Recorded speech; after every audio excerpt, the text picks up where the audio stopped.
Hey, what's up you guys, it's me, the Yu-Gi-Oh! Hipster, coming at you with a new video. So, I hope you like my Fire King duel on Dueling Network video. It was pretty fun. I kind of faced that Gustav thing loop, and it was not fun, and some go zombies or whatever. And the deck, it's pretty fun, but it's not as broken as I thought it would be. And I mean, don't get me wrong, it's a decent deck, but I kind of see now why people don't take Fire Kings to regionals or like, you know, YCSs and stuff like that. But oh well. So today's video is gonna be something that my friends want me to discuss, so might as well do it, right? So gotta make my subscribers and friends happy because they watch my shit, so might as well. So I'm gonna be talking about Yu-Gi-Oh! Dramas, and this kind of drama gets pretty bad because they end up like friends fighting or like stealing some other shit, and it's kind of a friendship destroyer kind of thing. So my first one, let's see, will be trade blocking, or like cock blocking, if you can call it that. It's like, for instance, when you want a card and then some dude comes out of nowhere and tells you, or tells the owner that don't trade that card, it's gonna become expensive, and it's not worth what he's offering you and stuff, and you were like, bitch, like really? I really need that card. And I mean, I don't mean to rip off some kid, or because I'm a fair trader. I don't know if some of my subscribers or my friends are, but oh well. But it's like, it's really annoying when let's say my friend pulls up a Megalo and I'm building Mermails and I'm only missing one, so I'm just gonna go like, I'm gonna be over my friend like, yo, trim the Megalo. And they happened to me on like the Abyss Rising sneak peek and the Duelist Revolution sneak peek, and yeah, because a friend of mine pulled Megalo and this guy was telling my friend, don't trade that card, it's gonna be expensive, just don't. And he wanted to get rid of it, and they're like, that's his problem if he wants to get rid of the card or he wants to sell it, right? And of the Duelist Revolution thing, Pot of Duality, my friend pulled one, and everybody was onto my friend, and he didn't want to trade it. Well, because of course back then Pot of Duality was a really good card. Now we have Pot of Dualities for days, and every single 10 or every single deck has Pot of Duality. Also, Mulling Glacier, a little kid pulled Mulling Glacier at my locals. I remember that quite well. Yeah, he pulled Mulling Glacier, and some dude was trying to like, trade me Mulling Glacier, please trade me the Mulling Glacier and stuff.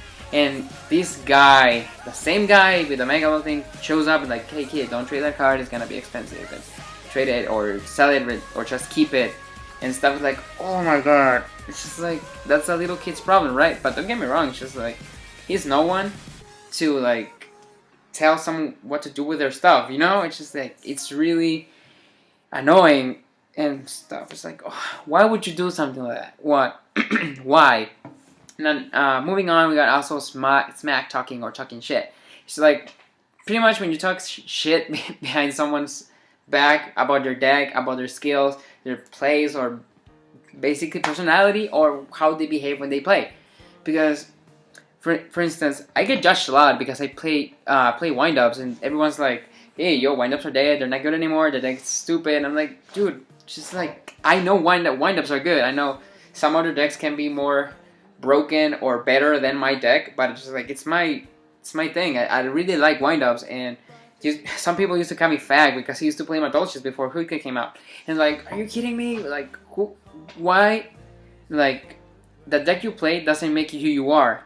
You get me? Because I could be the toughest guy and play, I don't know what, my Dolces or something like that, But I'm not gonna get into that. Also, underused decks or road decks get judged a lot because they're not as broken or kind of thing, because you can play a ton of different decks, but there's always gonna be a player that's like, yo, the meta's the best and stuff like that. And I'm not gonna lie, I'm one of those guys because I think the meta is the best, right?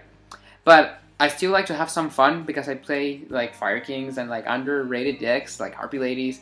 I think Harpy Ladies are underrated, but with a new Harpy formation card, it's gonna be really good. But I'm not gonna get into that later. I'm not gonna get into that. So yeah, it's just like, why would you? But why? I mean, talking shit about the playstyle, that's kind of different. Because, everybody plays different, everybody thinks different.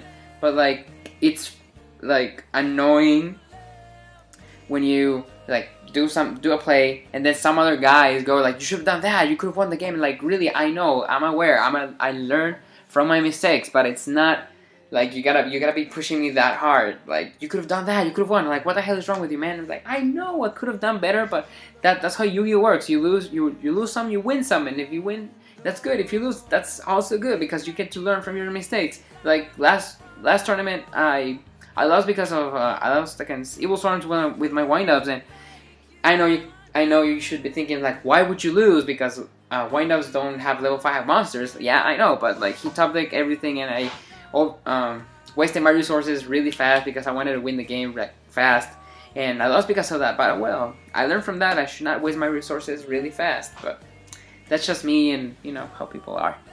So number 3, and this is like the least kind of thing that goes on. It's borrowing cards to finish a deck, or like for a tourney or an event or whatever. Sorry, I'm kind of sick right now. Oh shit. Anyway, so I'm gonna share a story with you. Like, a friend of mine, lent me some Veilers for my wind-ups last format. No, last format. And I moved out of town, and I still have his Veilers, and I still see some other friends that see my friend, but I keep forgetting that I need to take my Veilers out and give him to him. But he knows that I still have his Veilers, but he makes a huge drama out of it. He's like, I'm not gonna lend him cards anymore. He tends to keep him, he's gonna steal him. And like, no dude, like, I'm not gonna steal your Veilers. I still have them, I still use them. But if you want me, I can get my own Veilers, and I can give you your own. But like, that's kind of a friendship kind of thing. You like, if he's your friend, you will lend him cards. Like, my friend went to nationals, and I lent him 2 Draco sacks, just like that, because I used to play Elemental Dragons, and it was kind of hard for me, but he's my friend and I trust him, right? So this is kind of a more trust-based kind of thing.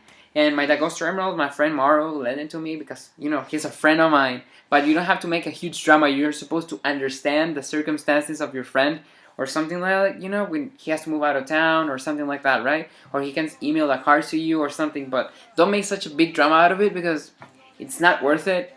And if you consider that person your friend, you should like lend him the cards. You get me? But like, this is just, you know, Yu-Gi-Oh dramas are always gonna be huge and annoying, and they're gonna be more and more. And also, when people steal cards, I'm not gonna get into that, because people bitch a lot when people steal cards and stuff. Like, they fight and stuff. So I'm a kind of a peaceful guy, but oh well, just is Yu-Gi-Oh dramas. So I want to know what are your Yu-Gi-Oh dramas, or what you consider a Yu-Gi-Oh drama. So leave me a comment down below, like right here. So tell me what you think. And if you didn't get a chance to see my Fire King duel or whatever, the link will be in the description right here. And also, if you want to play me on Dueling Network, just my username is gonna be right here. And also, thinking to make a section called Ask the Hipster. If you wanna, you know, get to know more about me and stuff. So yeah, it's gonna be pretty fun. So I hope that little tiny project goes off, and you know, I hope everything works for the best, right? So this is Yu-Gi-Oh Hipster signing out, and don't forget to rate, comment, and subscribe to my channel. So you know, I will see you next time. Later, Yu-Gi-Oh Hipster is out.